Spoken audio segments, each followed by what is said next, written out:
Hey, it's Mr. Bass. I was watching Matt Steffen's channel the other day. He's got a great fishing channel. He's a great fisherman. You may want to go check his channel out. But one of the videos that he recently did within the last month or two had to do with his 4 go-to or his 4 must-have baits. He said he got a viewer that sent him a message that said he fished from the bank and that he was very limited on space. And what are the 4 key baits that you would kind of have all the time?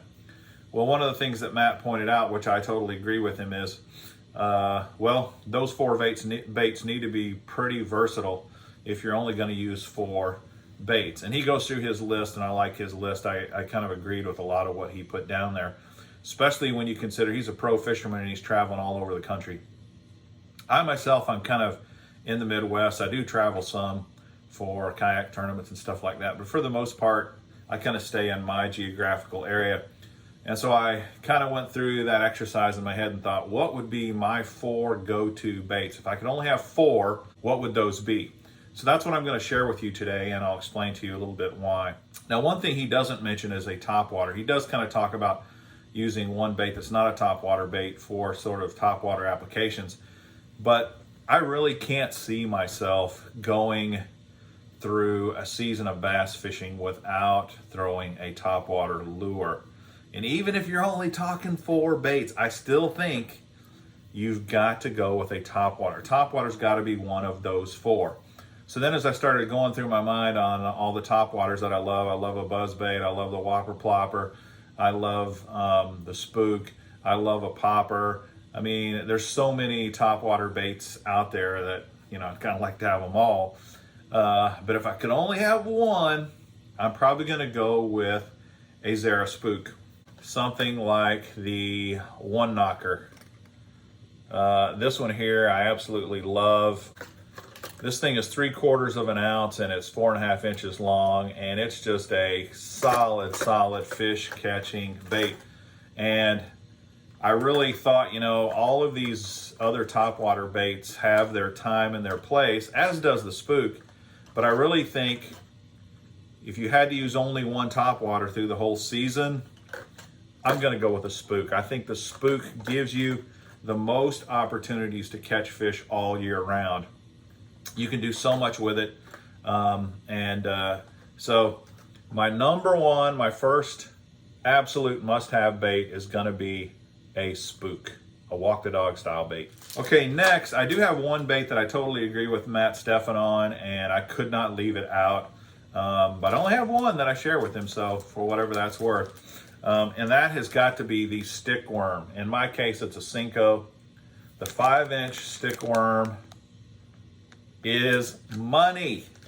You gotta have this bait. It's superb in so many ways, and you want to talk about a versatile bait. This bait is as versatile as they come. Texas rig it with a weight. Texas rig it weightless. Wacky rig it in the middle like this, weightless or weighted. Nico rig it. You can Nico rig it. Put a weight in one end and Nico rig it. You can cut the thing in half and Ned rig it. As he said, this is the one that he said he could kind of use as a topwater bait if he needed. It is light enough that you could skim it along the top if you wanted to. And that just scratches the surface. You could put it on a shaky head. You can put it on a Carolina rig. You can do a ton of different things with the Senko. And it literally does work all year long. So any condition, the Senko is going to kill it. So I totally agree with him. It's got to be in my top 4 baits. Absolutely has to be. Now, when I get to my 3rd bait, I started saying to myself, I need a bait that is more of a search bait. Even though you can use the Senko and the topwater as a search bait, you can. But I need a fast-moving, reactionary search bait, right? And so when I start going through my mind, what are those things? There's the spinner bait. There's the chatterbait. There's crankbaits. There's swim baits. There's swim jigs. There's a buzz bait. There's a lot of reactionary, fast-moving baits where you can use as a search bait to try to find fish. But if I'm really honest about trying to be versatile, and what I mean by versatile here, because these baits you can't change up a lot, and you can't fish them a ton of different ways, although you can vary your retrieves and the way you fish in some instances. But really what I'm talking about versatility is, what kind of search bait could I get and pretty much throw on any lake in America if I needed to, and be pretty confident that I was going to catch fish on any body of water. And what I settled with is a Squarebill Crankbait. I really feel like the Squarebill is so versatile. You can throw it in open water. You can throw it in clear water. You can throw it in dirty water. You can throw it in cover and timber and rocks and riprap and laydowns. A Squarebill works in deep water, it works in shallow water. Obviously it's more of a shallow water lure, but you can absolutely catch fish in deeper water with the Squarebill also. So my number 3 go-to bait is the Squarebill. And I think the one that I would probably go with is actually just my favorite Squarebill by Lucky Craft, and it is the Fat CB, the BDS2 or the BDS3. This bait just flat catches fish. It's very versatile. You can really throw it in the junk. It'll just catch fish everywhere. It's got a nice kind of more compact profile, but it's still chunky and bulky enough to attract big fish. The Squarebill on the thing is actually just slightly rounded, which I think maybe helps a little bit when you're throwing it in more open water conditions, but the thing still deflects off a cover like any decent Squarebill out there. I absolutely love it. They have a lot of great color selections. It's a fish catching machine. So number 3, gotta be a Squarebill. That kind of surprises some of you because you thought I was going to say chatterbait, didn't you? Yes, I know I throw a ton of chatterbaits. Love me a jackhammer or a thunder cricket, but there are places and times where a jackhammer just is not going to cut it for me. Really, it's not. It's a super versatile bait though, and it probably would be my number 5 if I was going with 5, but I'm only going with 4, so it had to be that Squarebill. Okay, last bait. Again, I kind of agreed with Matt. He was talking about a soft plastic bait that that he's going to flip and pitch and that's versatile, and I had to agree with him. It's got to be some sort of a soft plastic creature style bait, probably, that you can Carolina rig. You can put it on a Texas rig and flip it and pitch it. You can throw it on the back of a wobble head, or you can put it on the back of a jig as a jig trailer. By far, you got to have some sort of a soft plastic creature bait.